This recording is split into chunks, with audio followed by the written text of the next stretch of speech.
Bonjour à tous. Dans la précédente vidéo, je vous ai montré comment télécharger et installer Eclipse et le configurer pour avoir un petit projet Java permettant d'écrire des tests unitaires et de les exécuter. Aujourd'hui, je vous propose de faire la même chose avec un autre éditeur, IntelliJ IDEA, que vous pouvez facilement trouver sur un moteur de recherche pour aller sur le site JetBrains dans la section Download.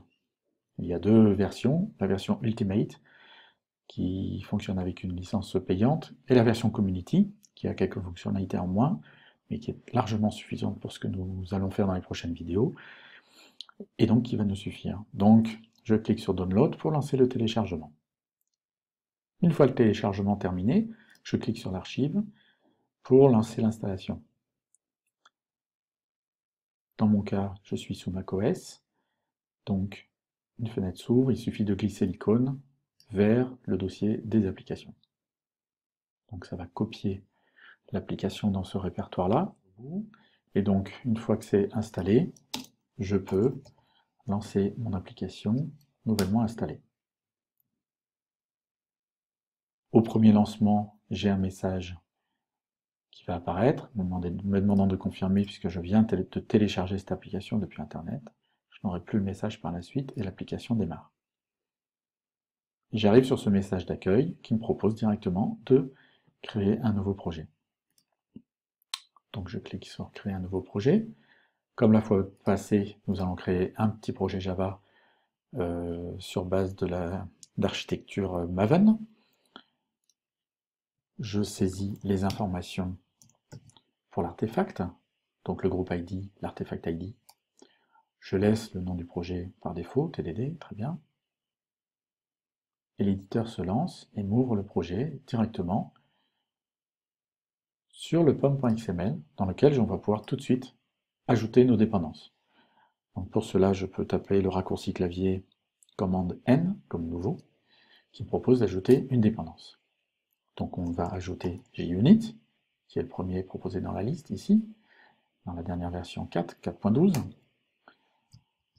On va également installer une nouvelle dépendance Mockito, donc Mockito All, le deuxième ici dans la liste. Et comme la fois passée, on va pouvoir ajouter une troisième dépendance pour les assertions, qui est Assertj Core ici. Voilà. Vous voyez que une petite fenêtre est apparue en bas pour proposer d'importer les changements liés à la configuration Maven. L'éditeur a détecté que le pom.xml a changé. Donc je vais cliquer sur Enable Auto Import pour qu'il fasse l'import systématiquement les prochaines fois. Je peux ouvrir les fichiers, les répertoires de mon projet ici, et donc aller dans src main, src test Java, pour créer une première classe de test, vérifier que tout cela fonctionne bien. Donc, comme la fois passée, on va l'appeler valide test.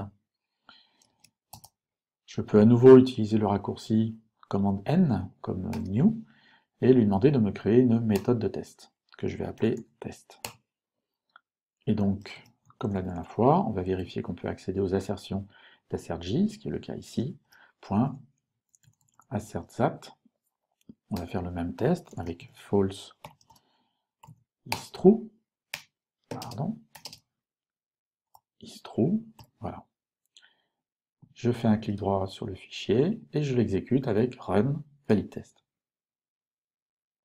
Voilà, le build est lancé et le fichier est exécuté et ne passe pas. Donc on voit qu'il y a une différence entre ce qu'on attend et le résultat réel. Donc je remplace ici pour faire marcher le test, je réexécute, voilà, et le test est vert. Je vais vous montrer également comment activer le build automatique et le lancement automatique des tests unitaires. Pour cela, je vais utiliser un petit raccourci qui est commande Shift A, qui me permet de chercher tout un tas d'options. C'est un peu le raccourci magique que vous voyez apparaître ici. Donc je tape build pour chercher la configuration du build automatique que je trouve ici. Et je vois que sinon c'est dans préférence compiler. Et la case à cocher, c'est celle-ci. Il suffit de la cocher, nous aurons un build automatique à chaque modification d'un fichier du projet. Je peux aussi cliquer sur ce bouton ici, le toggle autotest. Donc je le clique pour l'enfoncer, et donc là je suis en mode d'exécution des tests unitaires automatiques à chaque changement.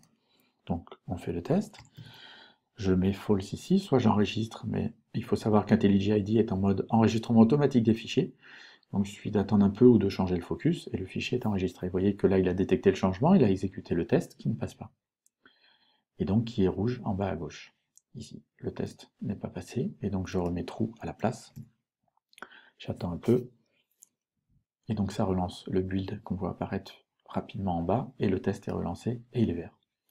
Voilà, nous avons un environnement opérationnel pour écrire des tests unitaires. Je vous donne rendez-vous dans la prochaine vidéo pour aborder le sujet des tests unitaires et du TDD. Merci, à bientôt.